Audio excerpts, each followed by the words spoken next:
In this episode, I had the pleasure of speaking with Seth Burton. Mr. Burton is the Senior Vice President of Communications and Content for Los Angeles Football Club, previously the Vice President of Communications for the Los Angeles Clippers.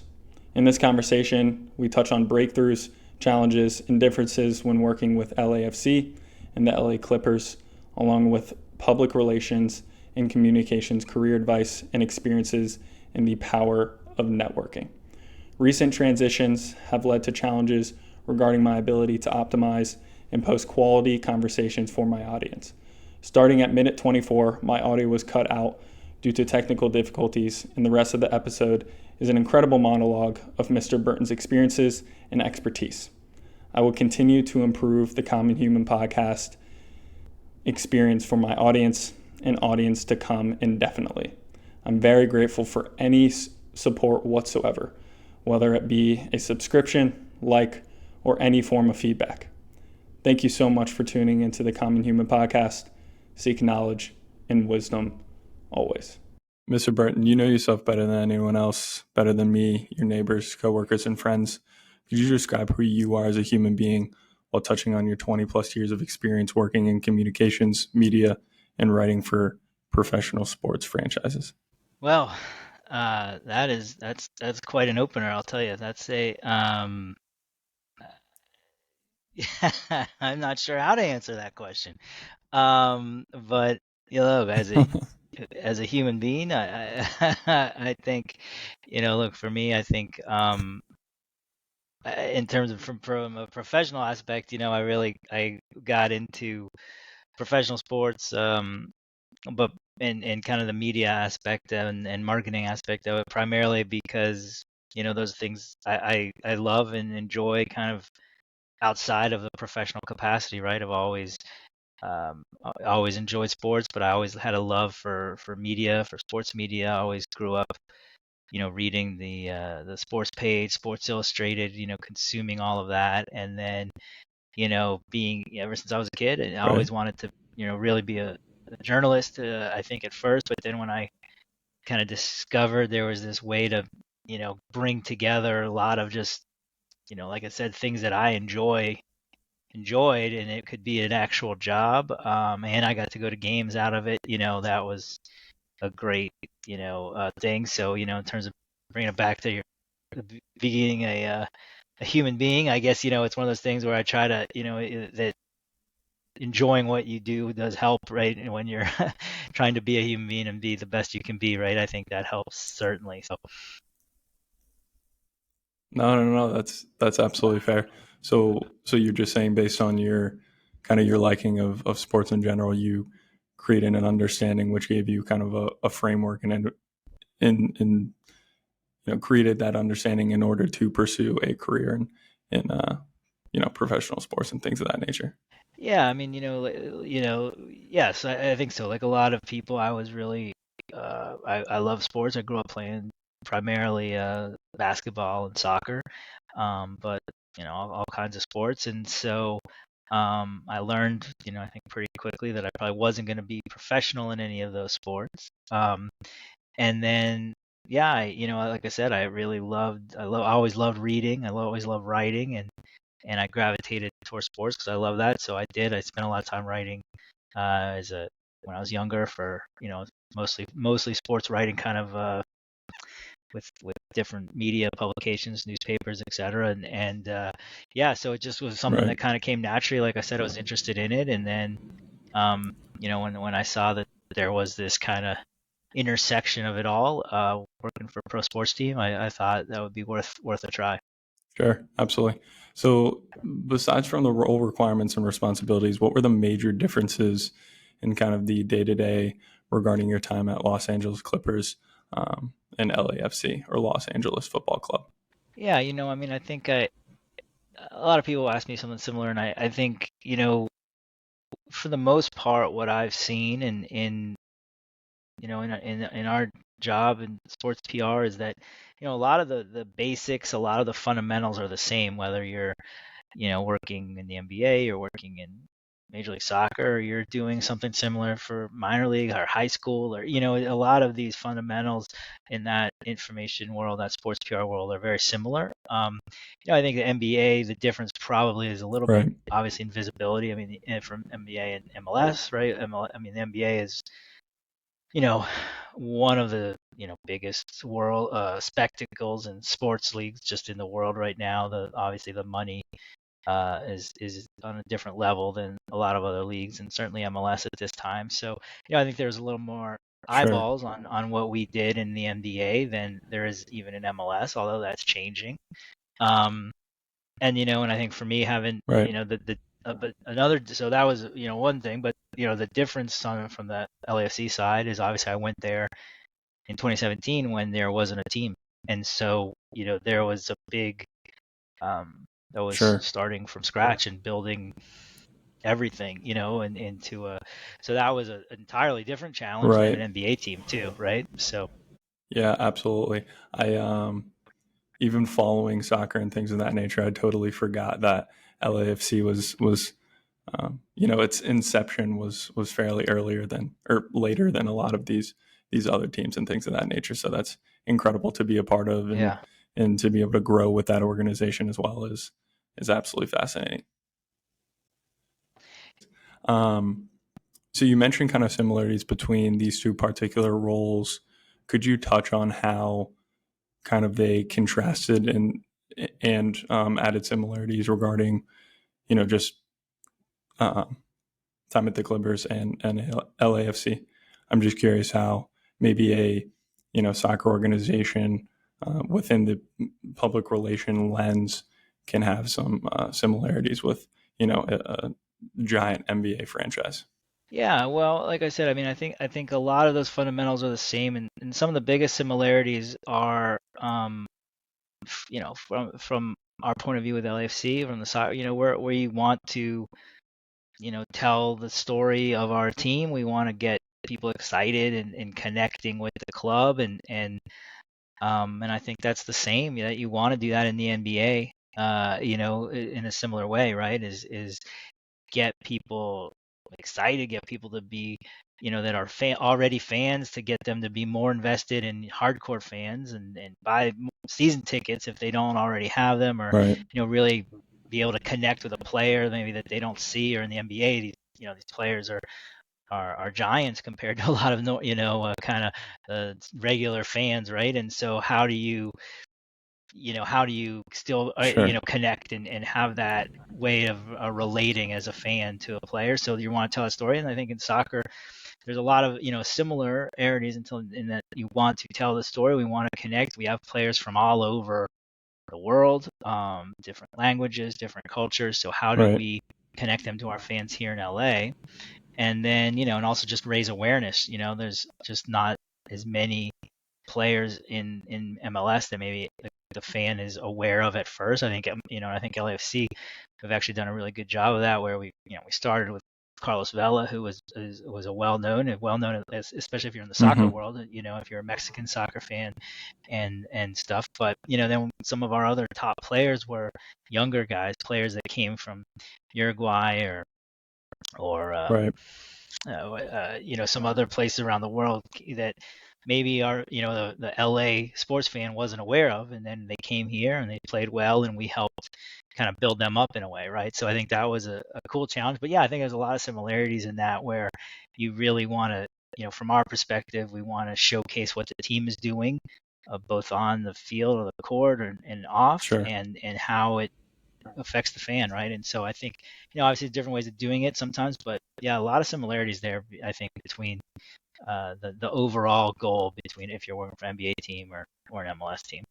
Sure. That's absolutely incredible. Just being able to kind of tailor your wordage, communications, things of that nature to the fan, but at the same time, it's a different scope in regards when you're talking about LAFC and individuals coming from all over the world being able to also target those fans and market to them. I think that is an incredible experience in one, and then just being able to understand how to do that for different individuals. So I guess another question along these same lines is How did your time at the Clippers impact, maybe negatively or positively, your expertise at LAFC? Um, yeah, I mean, look, I think that the experience there, I can only say was positive. I was there for a long time. I think 12 or 13 years and seasons, I guess, and so um, Hmm. I was really able to grow there, and when I started with the Clippers, I was an assistant director. I'd never worked in the NBA before, and when I left, I was a VP of communications, and I was sitting in meetings with our president, with our owner Steve Ballmer, just taking over with Doc Rivers, etc. Right. And so, I think from that standpoint, yeah, I mean, it was an incredible opportunity, incredible growth opportunity, um, to be there and and also the team grew, right. When I started, we didn't win very many games, and when I left, we had a team that was Right. one of the top teams in the league, and Chris Paul and Blake Griffin and all these guys that were big stars, right. Right. And so so able to experience that as well, right. So I think it was only kind of positive experiences, and even the negative, I think that's probably the best way you learn in anything in life is sometimes you learn what not to do, right. And sometimes that's a better Sure. teacher as you see Sure. something or you do something like, oh, that didn't work. That I don't want to do that, when I get in that opportunity or when I get that Yeah. chance. So yeah, so I think all of those things really led to my growth, which was only a positive impact for my new job, and hopefully you can say the same thing as you keep having new experiences and growing. Sure. No, yeah, absolutely. And like you mentioned, I mean, those kind of challenging and experiences at first are inevitably going to make you learn, but at the same time, it changes your perspective and it gives you the ability to grow with obviously an organization, but also within yourself. So that's absolutely incredible. You've mentioned Yeah. the two biggest challenges you face professionally. We're working with, as mentioned previously, the Clippers in launching LAFC.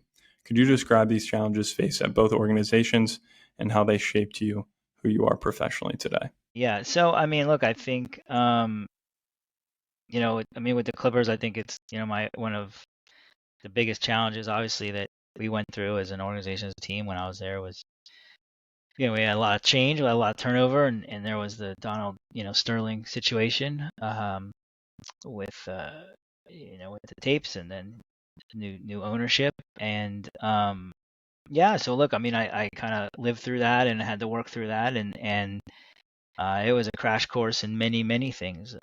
Certainly, kind of again, a lot of crisis communications and what to do and what not to do, and you really learned a lot with seeing how how just how big that story became and really kind of blew up in a way, where it was a major major story for good reason. And so so being kind of in the epicenter of that and having to Right. deal with so many stakeholders, I think really, yeah, that really shaped me in the sense that I feel like I feel like I can handle a lot of situations now, good and bad. That a lot of pressure situations. I Sure. think you learn how to deal with that. So I feel somewhat confident, I guess, in those kind of situations now, or at least as look, you can never know what you're gonna get in a crisis,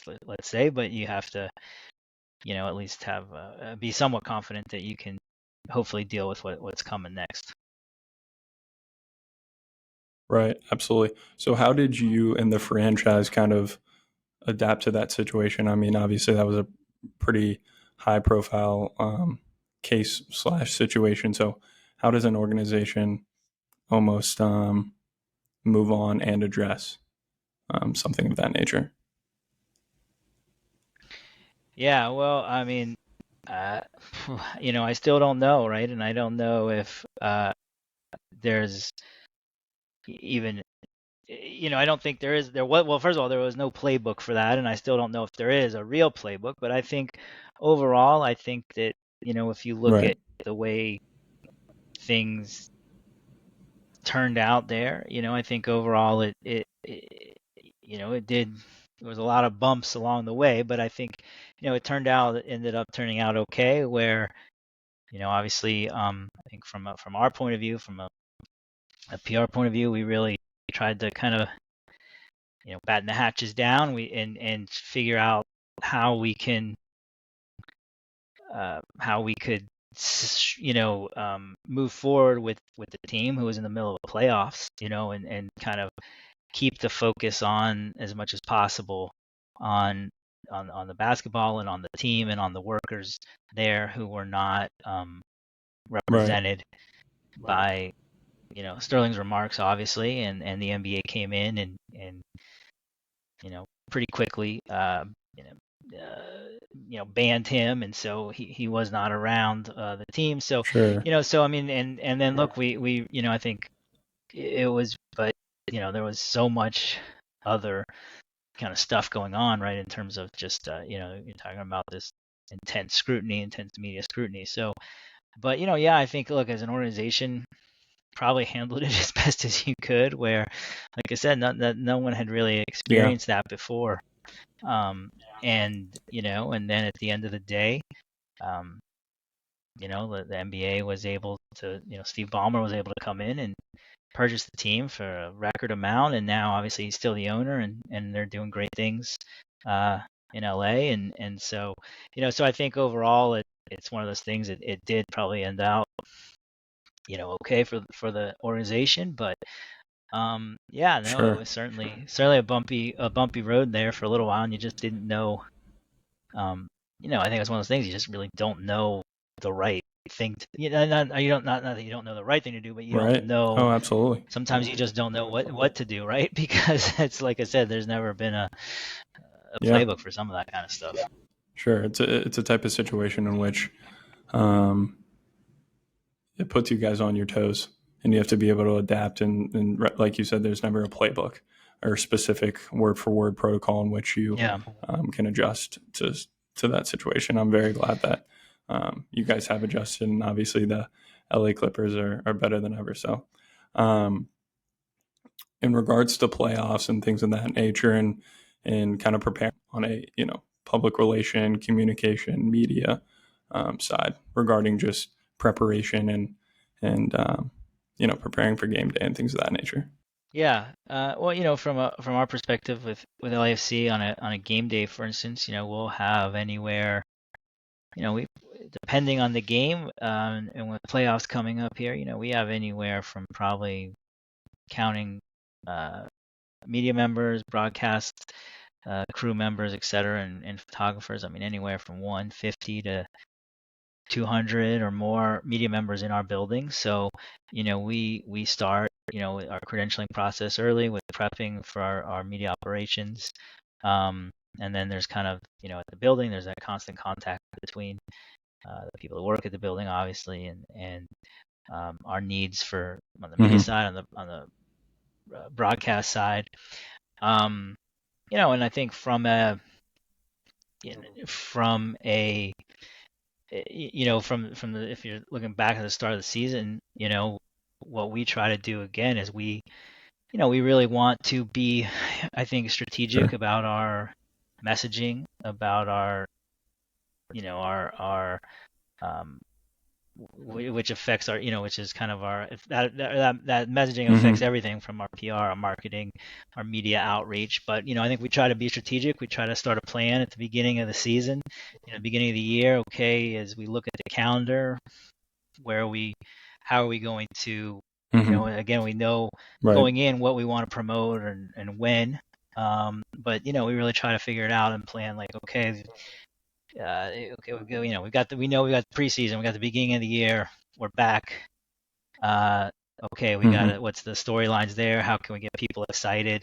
Then maybe their season's going along. Then we know we have a couple big games. July 4th is a big game, for instance, or there's, we were in some international tournaments this year. So that, how do we promote those. So it's really about, I think, organization and taking that time in the off season to really plan, and really kind of build out some kind of a Sure. calendar or some kind of a system in any way that you can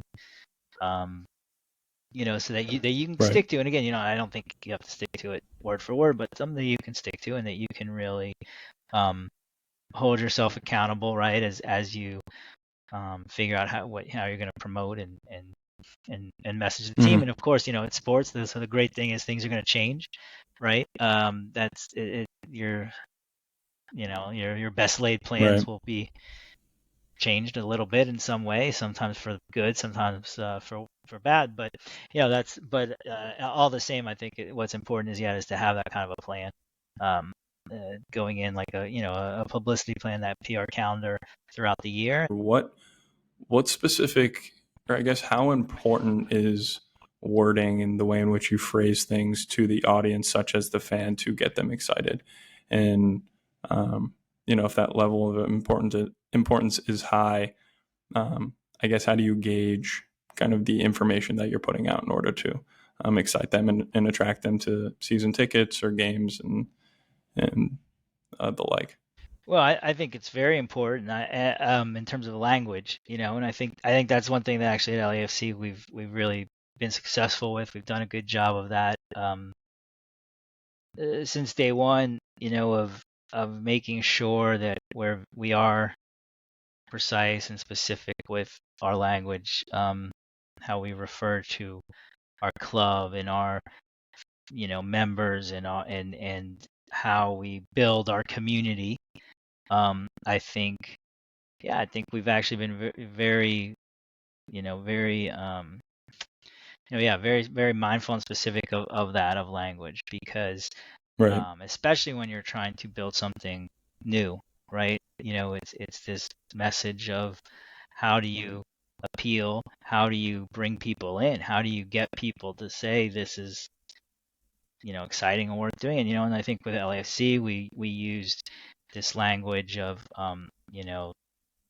identified a few key factors, right? Where that we still use a lot of this today. If you come to our games, if you are Sure. part of us on follow us on social media, you'll see this still. That we are Right. bringing we brought the World City to the World's game.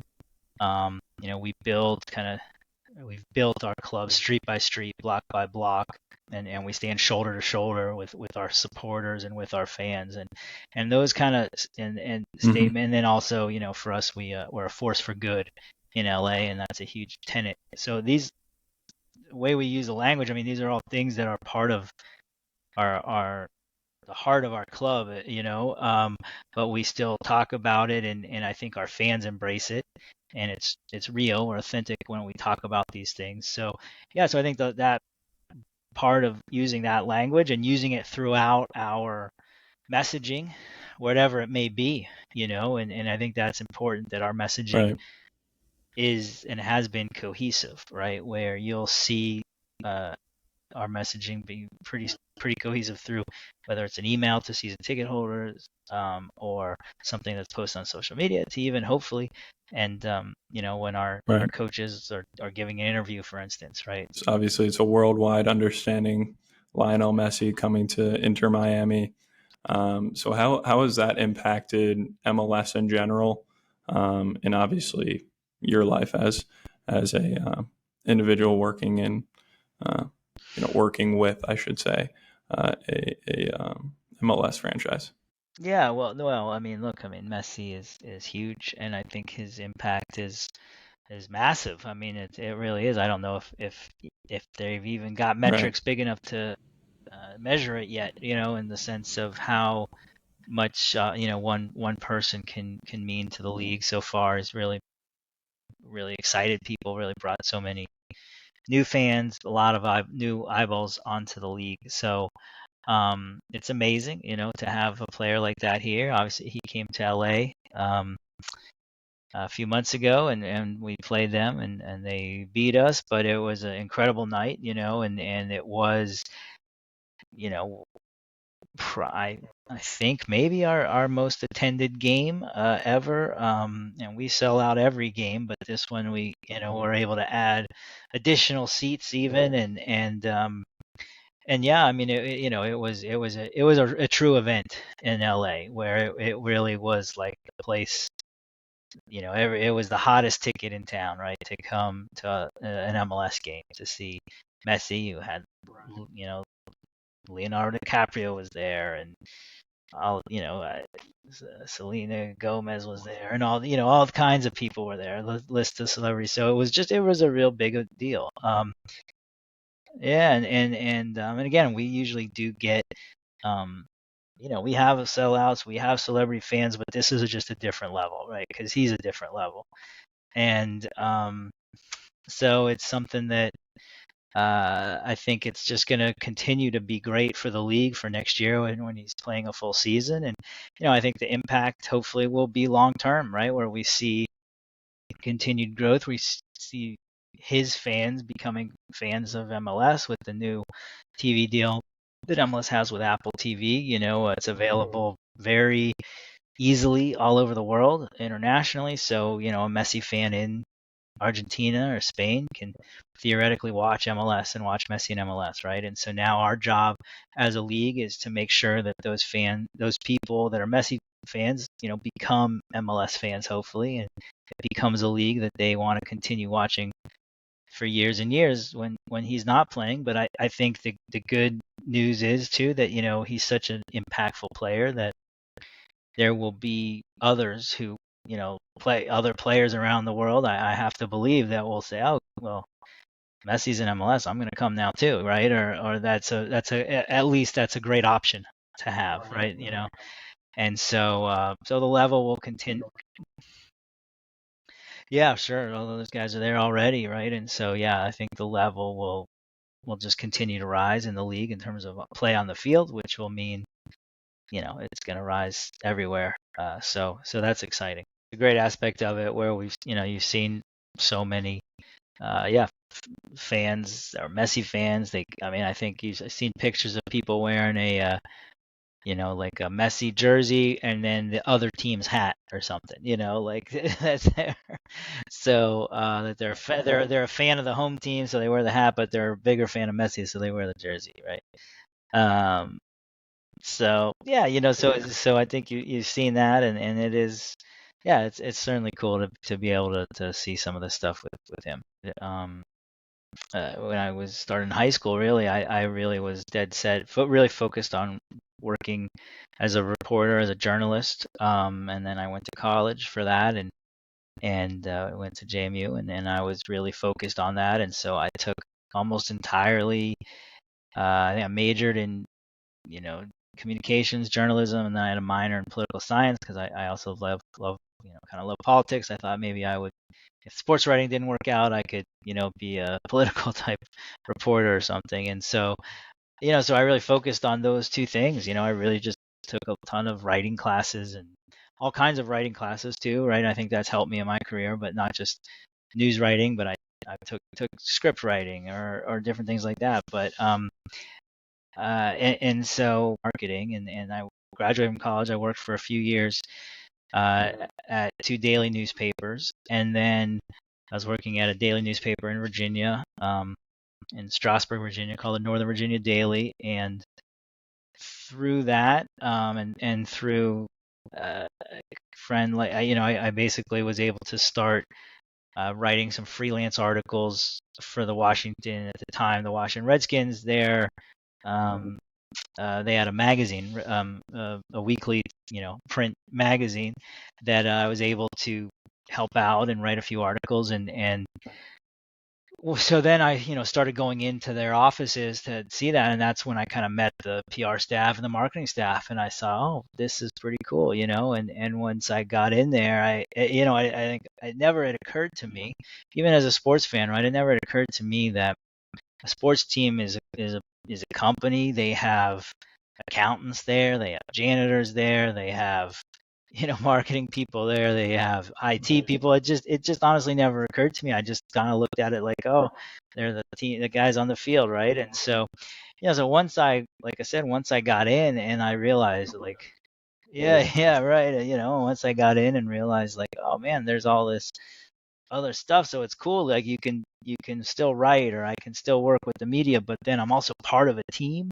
and I'm part of a pro team, and like, man, that was just really eye opening. And so yeah, so I just kind of went from there and kind of learned on the job, and like, never took a class, but so maybe I had to learn some hard lessons first, but anyways, I think it worked out all right. Yeah.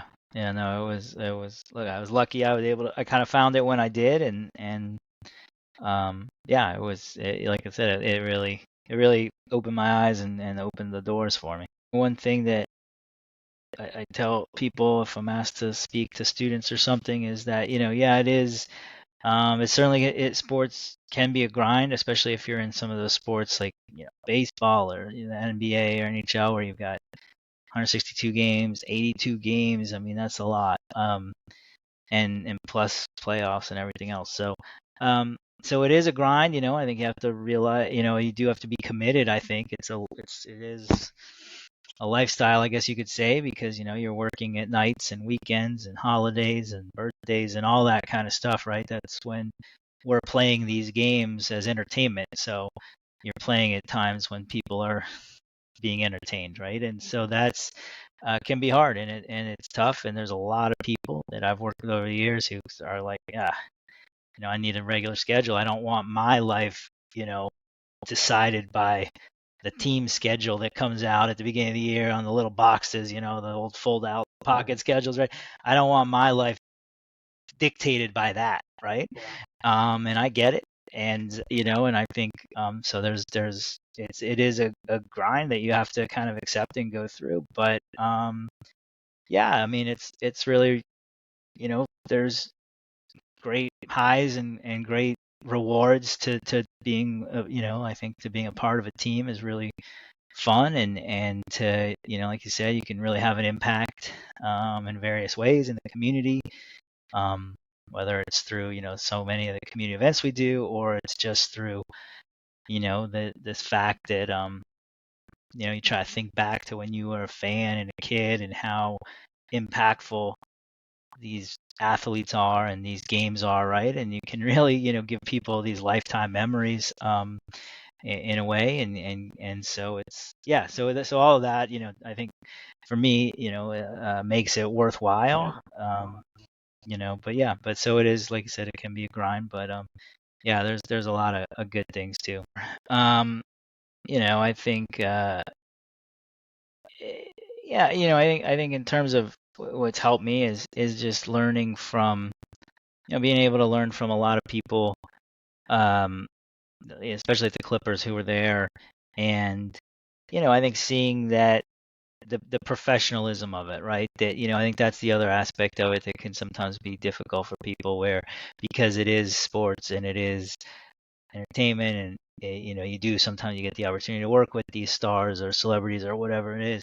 So that ability to approach it, it's almost like a fine line you have to walk, to approach it with fun, because this is fun and it's just a game, and we're not, having, we're not working in a hospital, or dealing with things like that, or life and death at that type of thing, right? Where it's all fun, it's all entertainment.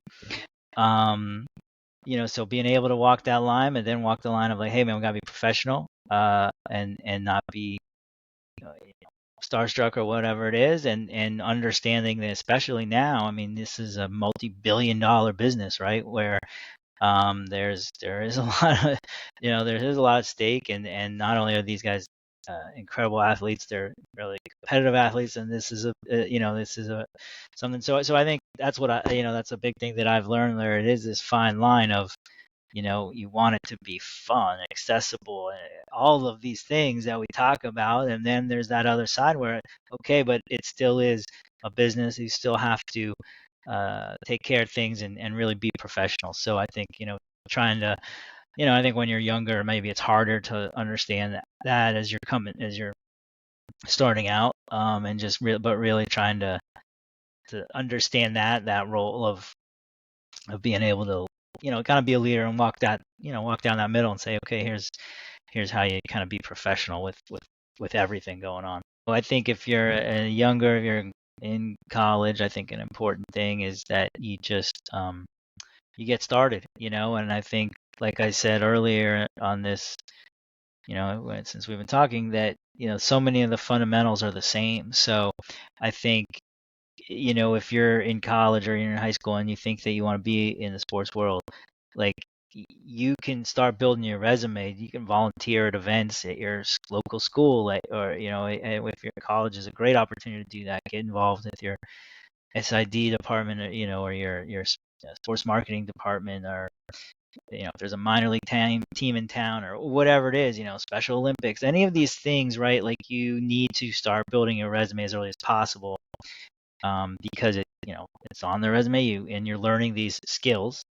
that again are very transferable. And then and the second part is, in like a lot of businesses, they say that it's who you know in the sports world where you can get, how you can find the jobs and get ahead. But at the end of the day, you control that. You control who you know, right? And so, um, it's if you're out there and you're starting early, and volunteering and being a part of all these groups and organizations at a young age, you're meeting these people. You are suddenly growing your circle. You're knowing all these people, and just, I think that's probably the biggest thing for me, is that you hear so much of it called networking, but it's really just kind of being nice and staying in touch with people, right? And having a relationship with people. And so, the more that you do that, then you start growing your network, but you're the people that you are working with at that, minor league game. I mean, you never know. There's a good chance that in 10 years, if you all stick it out, you're going to be, sitting in the playoffs with that same three people, in different roles or something, right? I mean, that happens all the time. So yeah, so I think it's just, that I think that's probably the biggest thing that I've seen and I've learned, is you just, and like I said, is just to get started, if that's where you think. And like I said, I started kind of late, I guess, in the sense that I didn't work for a team, or I didn't, I kind of went in a different way. And probably if I was doing it again, I would I would do it differently. But at the same time, I think that's the other thing, is you could talk to, you could probably talk to 100 executives like me, and you're going to get 100 different stories of how they got started in sports, or how they got their break in sports, or whatever it is, because it that's part of it too. So, but yeah, anyways, I think in terms of my advice, I would just say, if take advantage, especially when you're in school, whatever school you are in, whatever level you are in, take advantage of just what's there, because that's the best way to start. I think for me, how I've done it and how I've been able to work, with people and keep people, is I feel like, I think that's a great point that you bring up, of you want to be, yeah, you don't want to just be calling people and being like, oh, give me advice, give me, right? So I think, yeah, there's a lot of, for me, I think it was always just one of these things where uh, in the course of working in some of these roles, I just have tried to be, responsive. I've tried to be, someone that is involved, and someone that can be counted on. And so then, um, when I need something, or you need to call someone, they feel like, oh yeah, I've worked, yeah, we did XYZ with Seth before. He was a good guy. He took care of this. Yeah, we'll talk to him about this, or we can help him out with whatever, right? So I think that, just being kind of, conscientious, and like I said, just trying to be, you're committed to what you're doing, and then you kind of, you're gonna just naturally work with people. You're gonna naturally come in contact with people, and so it's one of the things. Just keep in touch with them. Like, it doesn't have to be even a official networking thing, right? I mean, I think, to me, that's probably the way it works the most, right? Yeah, you just, you work with someone, it was great, I just give them a call. hey man, checking in, or I'm gonna be in New York on this trip. You want to grab lunch? Just whatever it is, right? I think that that's even a better way to look at it, to me than just this, formal networking. But it's just like, man, yeah, like you're already working with people. They're already everyone in your company is in your network, or everyone who's on your team is in your network, right? They're not all going to stay there for 10 years, 20 years. They're going to go to another place. So when that one person, you're working with someone in LA and they take a job in Houston, well, now you got to keep in touch with them. You got to check in with them because now they're in Houston and now they're meeting, their network's bigger. So now, you know what I'm saying? So like, so I think that's where like you look at it like, hey man, if you do a good job, if you have good relationships with the people that you work with immediately, then they're gonna move on, and you're gonna keep in touch with them, and you're gonna meet their people, and so it can be, I think, a very organic thing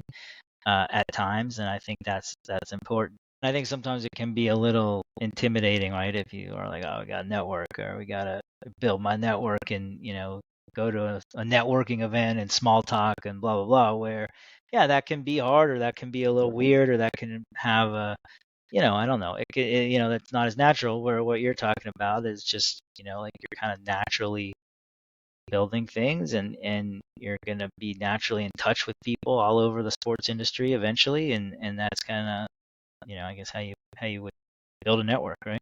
I think in this day and age where we are all connected, we are expected, especially in a PR comms role. I mean, that's part of the job is to just be available, and for various things, whether it's an emergency or not, and you kind of have to make that judgment sometimes what you're gonna drop everything and be available for. But at the same time, yeah, like you've got to be responsive, and so there's just there's no other way around it. I don't think there's like a set. Look, you don't have to respond to every email within 2 minutes, right? I mean, I'm not saying that, but um, I think that there's definitely, it's important. It's very important, and it really is a reflection. It ends up being a reflection on the whole organization from someone in a, probably in a PR, in a public facing position, where which we are. Whereas if people are reaching out to you, like you kind of have to, if you don't respond, and there might be a very good reason why you can't or don't, but most people people don't know that, and then they're like, I reached out to these guys and they're not getting. Oh man, what's wrong with them? They're not getting back to me, right? So yeah, so it's a big piece of it. There's the people, whether they're in your organization or they're outside your organization, but people that kind of that top level that, hey man, I got to get back to them right away. Obviously, when you're working with the media, there's deadlines, there's people working on deadline, there's things that are timely, and I think we work in MLS at least, mostly on a week to week basis in the sense of games coming up, right? So there's a lot of things that are timely in a game. I mean, for NBA, sometimes you're working on stuff for every day or every other day for a game, but so so yeah, there's a lot of stuff that you're going to be getting emails on a Tuesday for MLS, and it has to be, it's got to be dealt with before Friday or Saturday when the game is, right? So I think you just have to look at it that way. And sure, then there's certain things that yeah, you can delete, or you can, yeah, push off a little bit, and so certainly, yeah, you gotta figure out a system, and I don't think there's one good system. That you're gonna get a lot of emails, and I think that, that's, I think to me that's more an individual thing of how do you organize it. But yeah, I think as long as you know that, I guess that's just part of knowing your job, right? You have to know that there's people, and you've got to know who those people are that you got to respond to, right? And if it's the if you have a game on national TV, for instance, on a Saturday, well, you better respond all week to the producers or directors or talent or whoever from ESPN or TNT or whoever's broadcasting your game, right? Like that's a big deal, and that's timely. So that can't wait for a couple days of the next week, right? And so I think that's just probably learning. A lot of that is just learning on the job of like who, who do I need to respond to? Who's gonna He's going to start calling and texting me if I don't respond to him, right? Well, thank you. Great to be here. Appreciate it. And yeah, thanks. Thank you very much.